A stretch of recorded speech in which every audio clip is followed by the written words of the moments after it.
Ya les aparece que se está grabando, ¿verdad? Sí.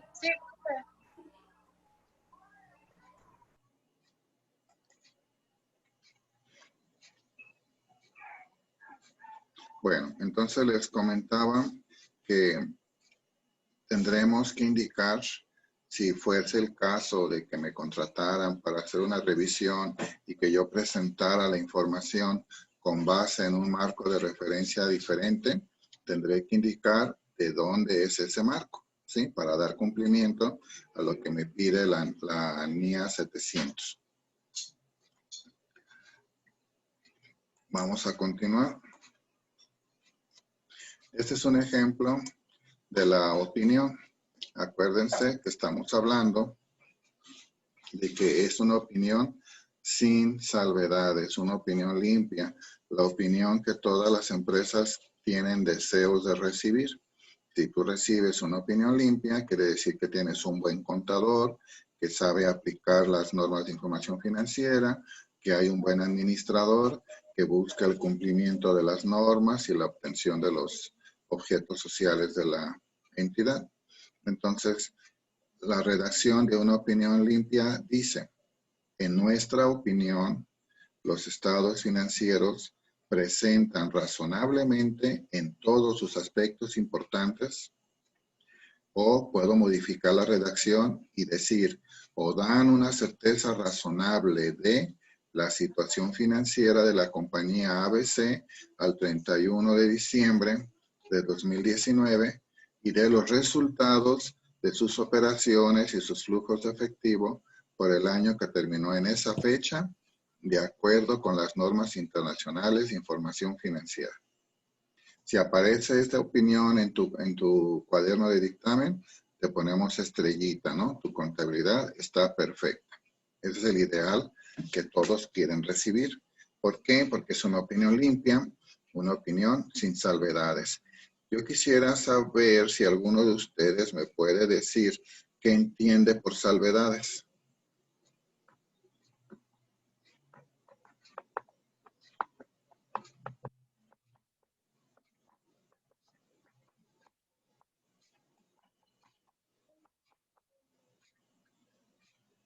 No tantos porque me ¿Pueden ser abruman. como errores?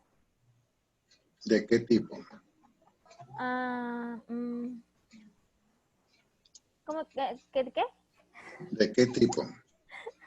¿Qué tipo de errores? O cuando te refieres a errores, ¿te refieres a qué? Pues no sé, por ejemplo, que se haya equivocado en alguna cantidad o algo así, o hasta en un número, ¿no? Como errores de dedo. No, porque un error de dedo puede ser una opinión limpia, sin salvedades. Entonces, que haya como una cuenta mal usada. Mal usada, si se habla de intención y no de error, puede ser una opinión limpia. Si hay de intención, entonces puede ser una opinión con salvedades. Una salvedad es un pero. Por ejemplo, vamos a tomarte a ti, Sujei, en un supuesto.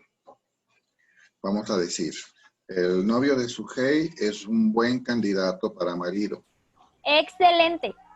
pero ahí hay una salvedad. Pero ¿Qué pudiéramos ponerle de salvedad así? ¿Cuál es el pero? que yo cuando lo quiero pelear no se deja. Entonces es Ahora. No se quiera casar, profe. que no se quiera Que casar. no se quiera casar. Esa es la salvedad. Él sabe que es buen candidato, Pero pero no quiere. ahorita no quiere. Él Canijo. dice, esperémonos 50 años más. Dice. Ahora. Entonces dice Sujei, está bien, hasta 80. Ahora. Esas son salvedades, ¿sí? Situaciones que no te permiten decir que todo está correcto, porque hay algo que puede ser grave o puede ser sencillo, pero que te afecta. En tu opinión, tenemos que identificar que las salvedades pueden ser ocasionadas por dos cosas. La primera, una desviación en la aplicación de las normas de información financiera. Una desviación, porque vamos a imaginar, la norma te dice que para que evalúes tu inventario tienes la opción de utilizar ciertos métodos y que cuando ya utilizaste uno y deseas cambiarlo, pues que tienes que esperar por lo menos 5 años para poder hacer el cambio de método. Esa es lo que dice la norma. La salvedad puede estribar en que tú decidiste hacer el cambio de método antes de los 5 años. No cumpliste con lo que te establece la norma. A lo mejor el efecto no era importante, a lo mejor era muy importante, pero el caso es que te desviaste de la obligación que tenías de cumplir con lo que te dictaba la norma de información financiera. Otro tipo de salvedad puede ser por impedimento a tu trabajo como auditor. Por ejemplo, Sujei está haciendo la auditoría, va con el contador y le dice, necesito los auxiliares de las cuentas por cobrar. Y le dice el contador, no te los puedo dar, pero es que requiero hacer trabajo de comprobación de los saldos de las cuentas por cobrar. Sí, pero es que no te los puedo dar. Necesito que me los permitas para poder validar el saldo de cuentas por cobrar. No te los voy a dar. Entonces, eso es una obstrucción al trabajo de auditoría. O imaginemos, estás haciendo la auditoría, sí te dio los auxiliares y vas a aprobar ahora la corrección de inventarios. Y le preguntas, contador, ¿cuándo es tu inventario anual para estar presente? Uy, ya lo hicimos. ¿Cómo que ya lo hiciste? ¿Por qué no me avisaste? Yo tengo que estar presente, yo tengo que validar. No, pues no se nos ocurrió invitarte. Entonces, eso es una obstrucción al trabajo de auditoría. ¿Que se puede solucionar sin tener problemas? Sí, porque yo aplicaría otros métodos para evaluar el inventario. Pero esas dos cosas, el que yo me desvíe de lo que dicta la norma o de que yo reciba trabas para hacer mi trabajo, son las dos cosas que pueden ocasionar que existan salvedades, que exista el pero. ¿Estamos de acuerdo? Entonces, vamos a continuar. Debe de existir otro párrafo que yo le puedo poner como título, otras responsabilidades de informar. ¿Cuándo lo voy a utilizar? Cuando aparte de ser responsable de externar mi opinión, también debo de informar sobre otros cuestionamientos.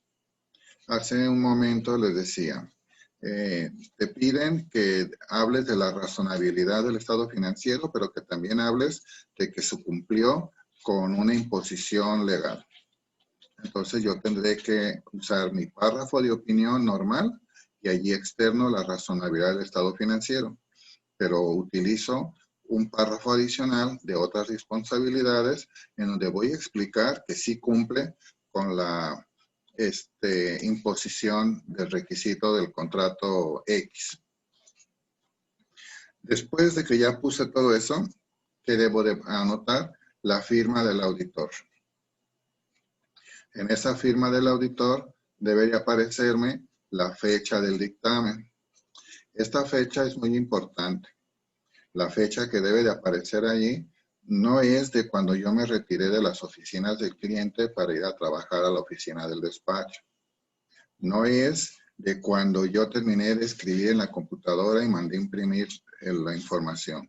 Es la fecha en la que se considera que ya se terminó la revisión completamente porque ya no hay nada más que hacer. Y esta fecha generalmente debe de coincidir con la fecha de responsabilidades de la administración. Había un boletín, el 3080, que hablaba de estas responsabilidades. Así como aparece un párrafo de responsabilidades de la administración, hay un documento que se tiene que entregar en un dando y dando. Tú me das ese documento, yo te doy el dictamen y los dos documentos deben de tener la misma fecha. El documento que tú me des a administración tiene que decir que pusiste a mis órdenes toda la información financiera de tu empresa, auxiliares, registros, estados financieros, ajustes, pólizas, libros, todo estuvo a mi disposición para que lo revisara. Que no me ocultaste ningún tipo de información, que no me la dejaste para ver si yo la descubría, que todo se me informó. Si las fechas de esos dos documentos no coinciden, yo puedo tener problemas muy fuertes como auditor, porque lo que ocurra en el hueco de fecha que quedó, vamos a imaginar, yo ya terminé mi revisión, el dictamen tenía que ser presentado en julio, ahorita estoy en septiembre. Entonces imaginemos que yo lo feché 30 de julio y la empresa me entregó su documento y le puso 15 de mayo. Hay un mes y medio de diferencia. Lo que haya ocurrido del 15 de mayo al 30 de julio y yo no lo haya considerado como parte de la información financiera, la responsabilidad es mía, porque son cosas que yo no revisé, que yo no tenía conocimiento y que pueden tener en duda la credibilidad de mi opinión. Por eso deben de coincidir. La fecha es muy importante. Entonces dice, el dictamen del auditor deberá fecharse luego de que el auditor obtuvo la suficiente y apropiada evidencia para soportar su opinión sobre estados financieros. ¿Qué más debe de aparecer dentro de la firma? La dirección del auditor. Se debe presentar el nombre del lugar de jurisdicción donde el auditor ejerce su práctica. Bien. ¿Qué tipo de información complementaria se debe de presentar en los estados financieros? Bueno, antes de empezar con esto, yo recuerdo que en el semestre pasado les pedí una investigación de que descargaran los dictámenes de unas empresas que cotizaban en bolsa. ¿Se acuerdan? Sí. ¿Alguien los tiene a la mano que me nos quiera compartir pantalla? Quiero ver si me puede mostrar el tipo de opinión que externó el auditor de la empresa que ustedes escogieron. ¿Alguien los tiene ahí que diga, yo aquí tengo los míos y que nos podamos compartir pantalla? Ya le marqué que varios participantes pueden compartir pantalla. Como no salimos a receso, nos vamos a desconectar 10:20, ¿eh?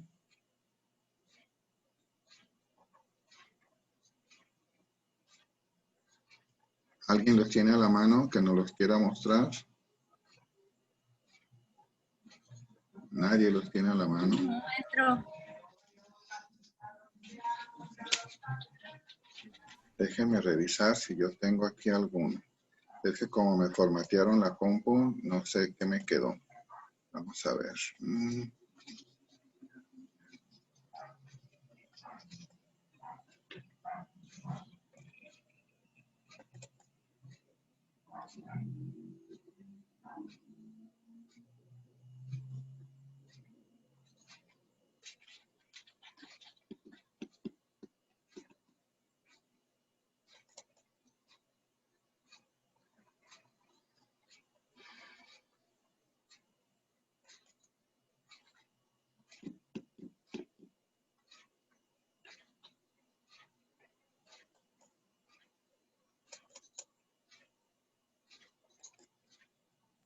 ¿Cómo se llama el archivo, profe?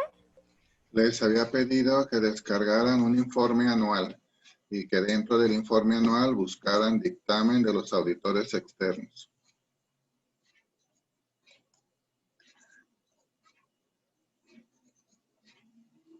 Déjame ver si puedo descargar uno.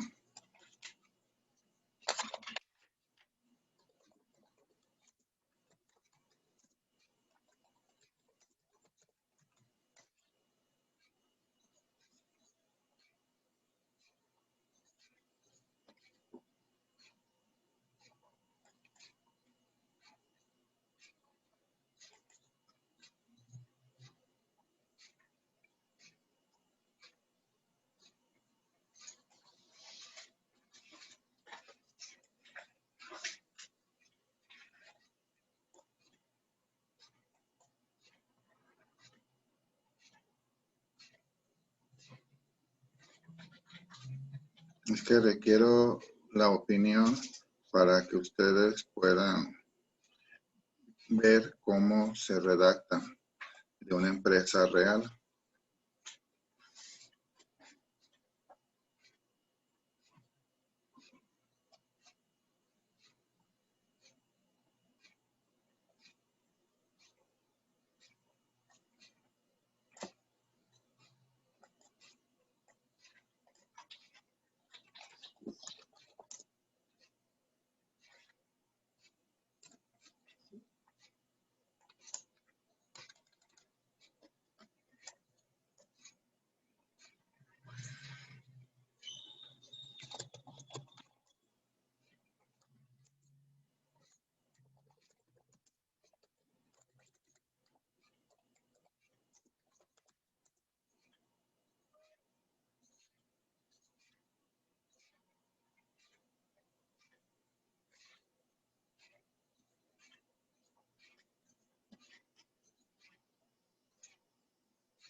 A ver, aquí encontré el de Grupo La Moza. Vamos a ver si nos sirve. Ahorita se los comparto para que lo vean.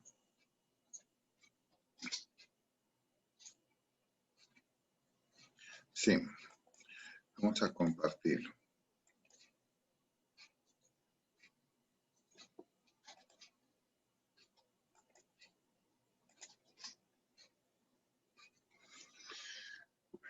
Bien.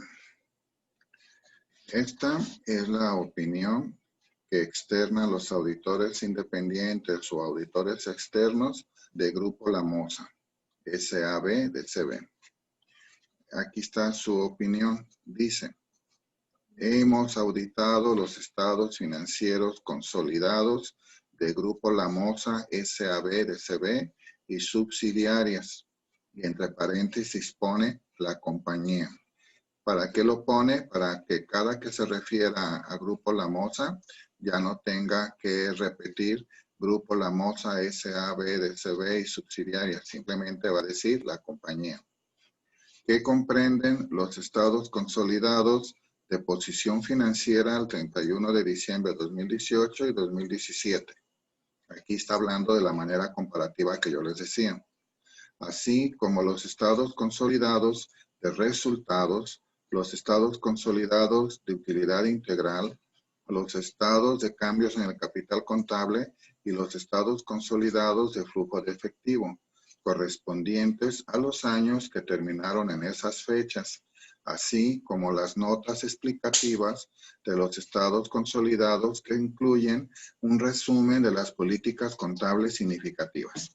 La variación es que aquí incluyó un estado financiero más. Yo les decía, mínimo los 4 básicos, pero tú puedes incorporar otros más. Y ellos incorporaron el de utilidad integral.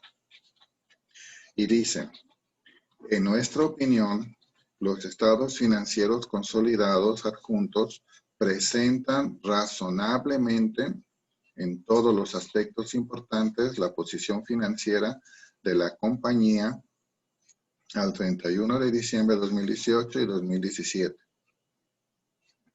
así como su desempeño financiero y sus flujos de efectivo consolidados por los años que terminaron en dichas fechas, de conformidad con las normas internacionales de información financiera, IFRS por sus siglas en inglés, emitidas por el Consejo de Normas Internacionales de Contabilidad, IASB por sus siglas en inglés. Una pregunta que yo les tengo. ¿Por qué utilizamos en la redacción el término razonablemente?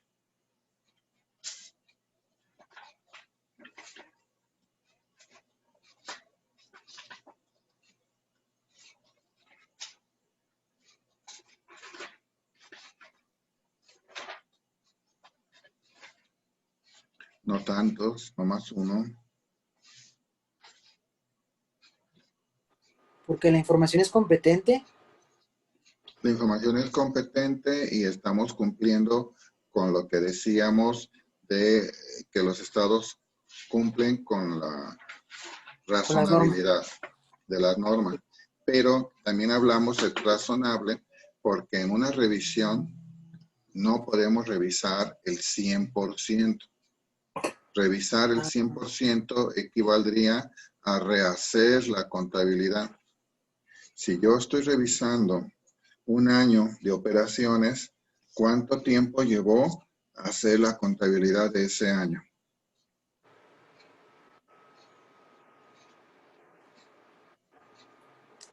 ¿Habla de horas o cómo? ¿No? Tú dime, en tu trabajo, el hacer la información contable del ejercicio 2019, ¿cuánto tiempo te llevó como empresa?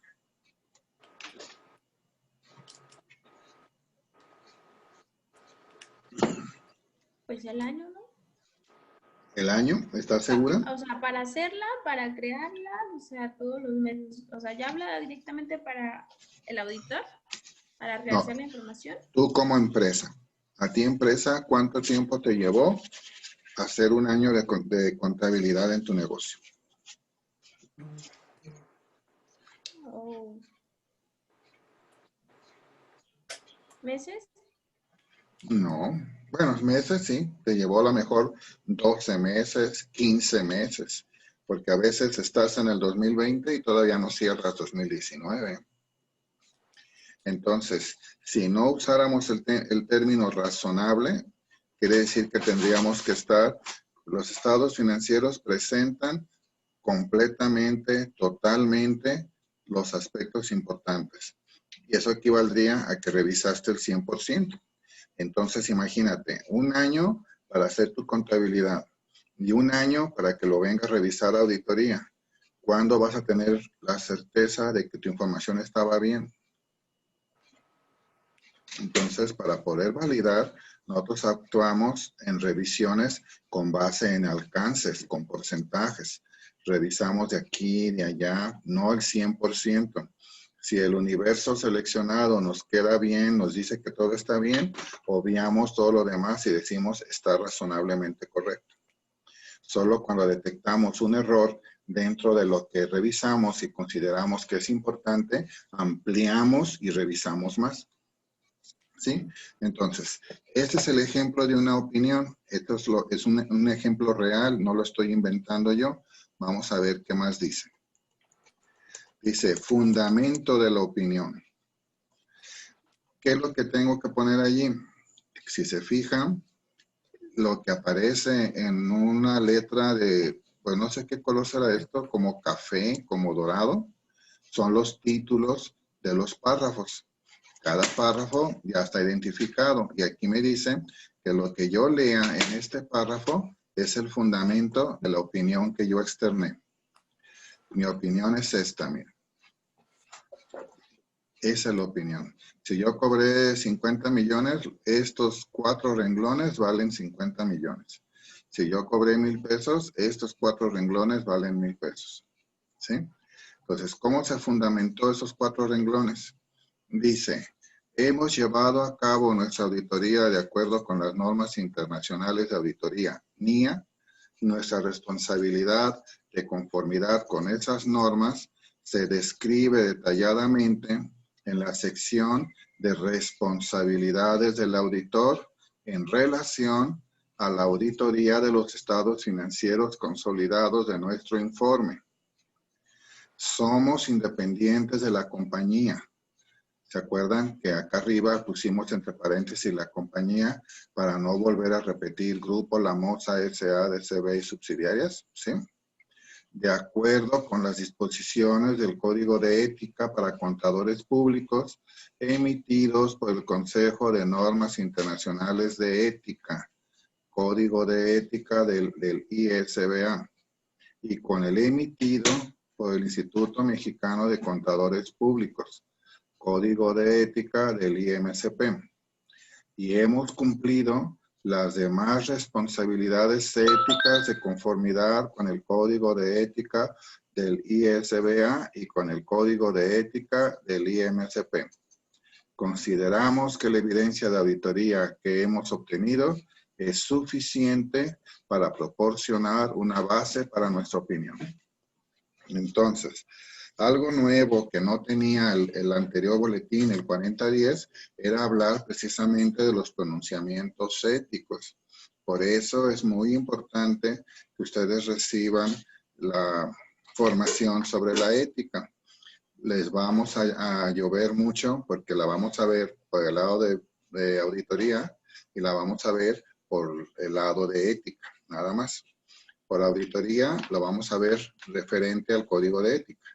Y por ética lo vamos a ver desde sus raíces, sus filósofos, sus corrientes y todo eso, hasta que se empalma con lo que estamos hablando en auditoría, ¿sí? Que eso más o menos va a ser para el tercer periodo. Bueno, ¿qué más estoy observando dentro de este documento de opinión?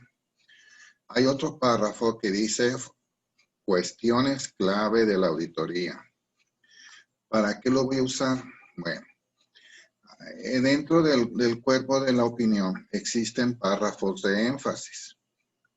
¿Qué es énfasis? Llamar la atención sobre un asunto. Y puede ser para bien o para mal. En este caso, ese párrafo de énfasis está recibiendo el nombre de cuestiones claves de auditoría. Y nos dicen que las cuestiones claves de auditoría son aquellos asuntos que, según nuestro juicio profesional, fueron de mayor significatividad en nuestra auditoría de estados financieros consolidados del periodo actual.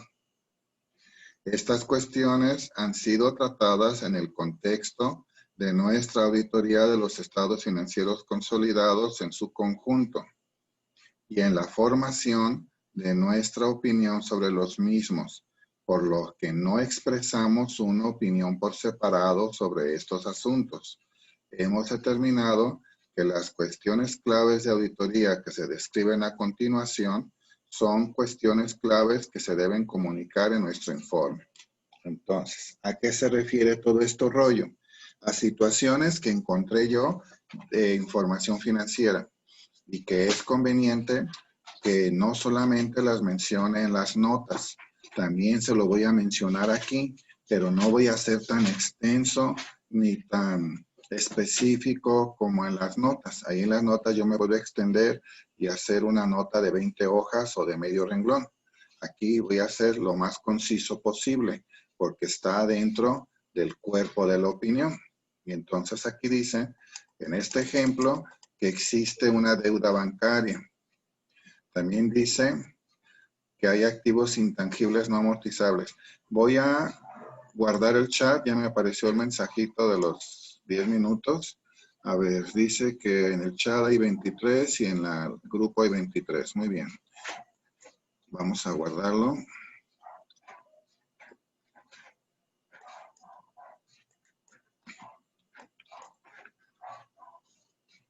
Ok, ya se guardó. Y vamos a seguir compartiendo.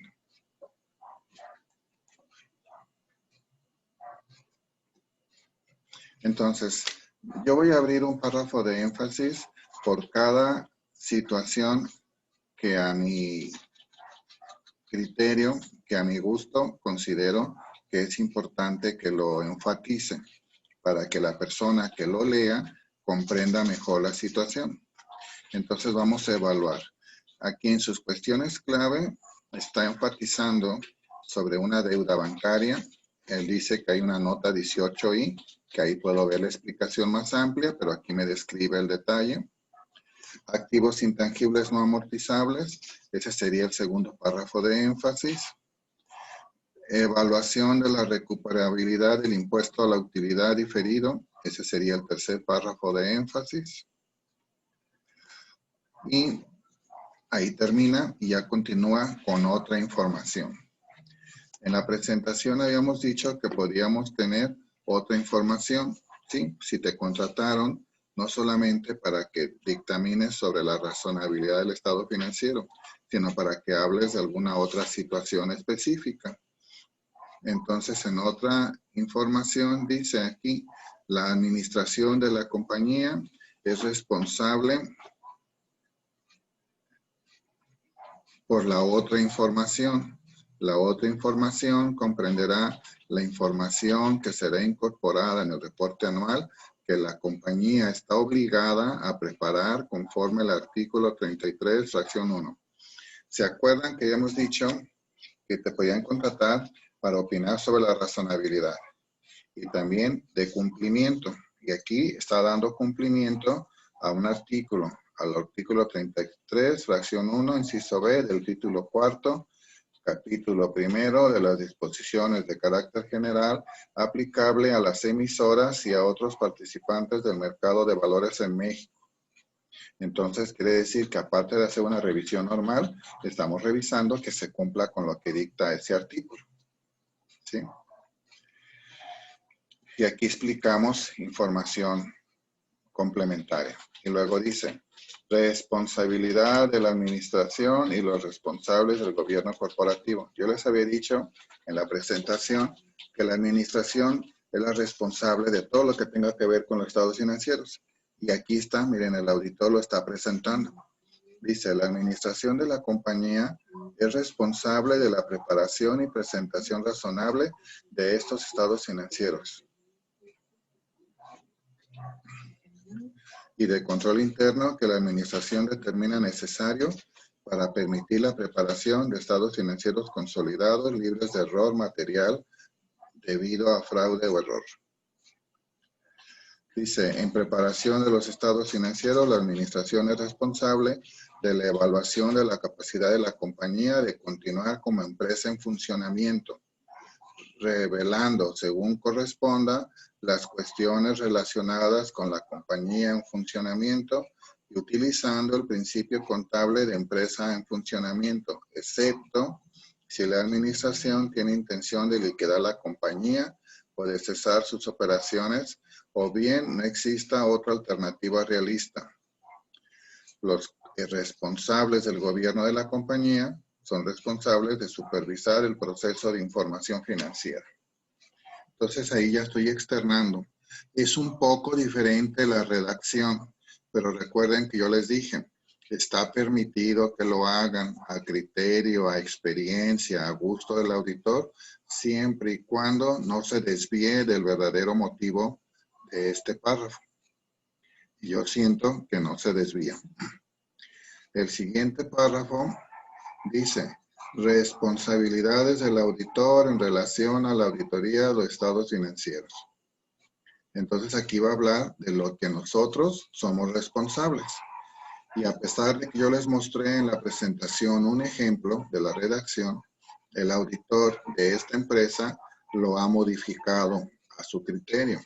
Y si lo vemos, está siendo muy analítico y específico, y entonces un párrafo lo está abriendo en 2 o 3 párrafos más, porque está explicando en qué consistió su trabajo de auditoría. Entonces aquí estamos viendo que aparte de decir cuál es el objetivo de la auditoría, aquí, para externar su opinión, nos está diciendo qué tuvo que hacer él para poder llegar a eso. Entonces aquí dice que identificó y evaluó riesgos de incorrecciones, que obtuvo el conocimiento de control interno, evaluó las políticas contables, concluyó sobre lo adecuado de la utilización de la administración de la forma contable de la empresa, evaluaron la presentación general y la estructura de los estados financieros, obtuvo evidencia suficiente y adecuada de la información financiera. ¿Qué más hizo? Comunicó a los responsables del gobierno las cuestiones que estuvieron en su control. Proporcionaron a los responsables del gobierno una declaración de cumplimiento de los requisitos o requerimientos éticos, etcétera, etcétera. Y dice al final, firma del auditor. Entonces aquí dice que el despacho fue Galaya Macasi Ruiz Urquiza, miembro de Deloitte Touche, y dice contador público certificado Carlos Iván Polito Ruiz, 12 de febrero del 2019. Aquí hay que hacer una observación. Y me voy a ir hasta arribita. Bien, quiero que observen esta palabra que aparece al inicio. ¿Qué dice allí?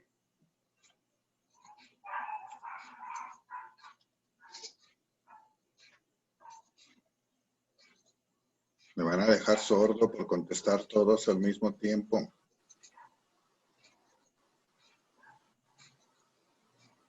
¿La que subrayó? Sí, Hemos. hemos. Hemos. ¿Y por qué creen ustedes que dice hemos?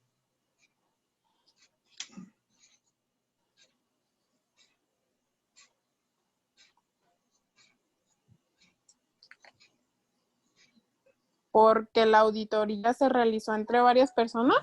Así es.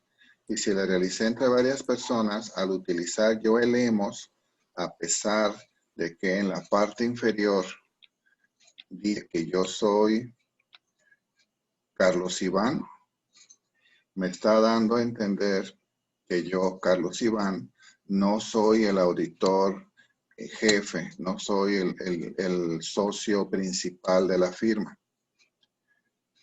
Cuando veamos en una redacción el término hemos en lugar de que veamos en nuestra opinión en lugar de en mi opinión, quiere decir que no somos los socios principales.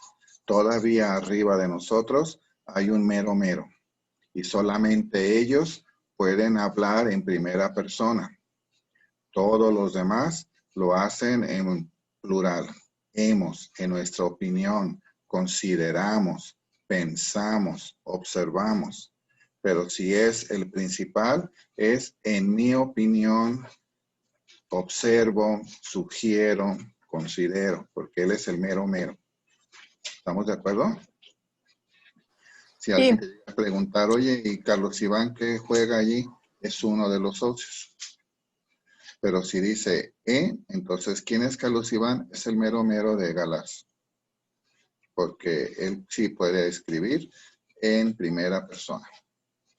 Esto es un ejemplo de una opinión. Y como ustedes se dan cuenta, todo este rollo, todo esto que se escribió aquí, todos estos párrafos que de pronto le dan sueño al que está escuchando que estamos hablando. Esto es lo que viene a soportar la opinión, sea limpia, sea con salvedades, la que sea, todo lo de abajo no se